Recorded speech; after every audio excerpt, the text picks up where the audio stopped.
The new engines looked very smart. One was called Sir Handel, and the other Peter Sam. "What a small shed," grumbled Sir Handel. "This won't do at all." "I think it's nice," said Peter Sam. "Huh," grunted Sir Handel. "What's that rubbish?" "Shh, shh," said Peter Sam. "That's Skarloey, the famous old engine." "I'm sorry, Skarloey," he whispered. "Sir Handel's upset now, but he's quite nice, really." Skarloey felt sorry for Peter Sam. "Now, Sir Handel, we'll get you ready." "I'm tired," he yawned. "Let Peter Sam go. He'd love it." "No," said the fireman. "Owner's orders. You're first." "Oh well," said Sir Handel sulkily. "I suppose I must." Sir Handel puffed away to fetch his coaches. "Whatever next?" he snorted. "Those aren't coaches, they're cattle trucks." "Woo!"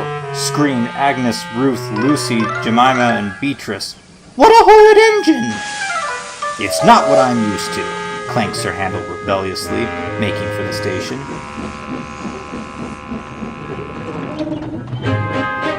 He rolled to the platform just as Gordon arrived.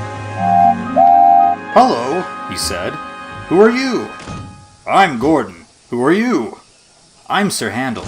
"Yes, I've heard of you. You're an express engine, I believe." "So am I. But I'm used to bogie coaches, not these cattle trucks." "Do you have bogie coaches?" "Oh yes, I see you do."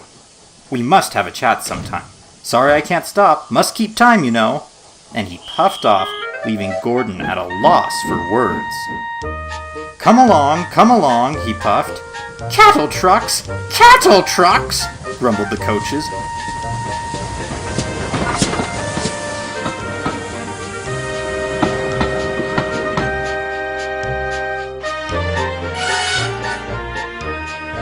Presently they stopped at a station.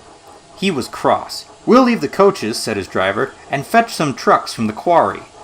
"Trucks!" snorted Sir Handel. "Trucks!" "I won't," he muttered, "so there!" Sir Handel jerked forward.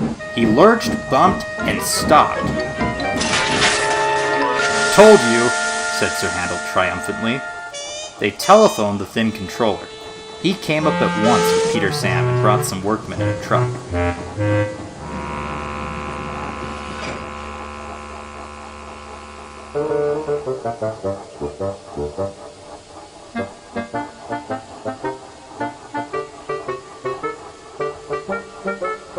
Then he and the fireman took Peter Sam home with the coaches, while the driver and workmen put Sir Handel back on the rails.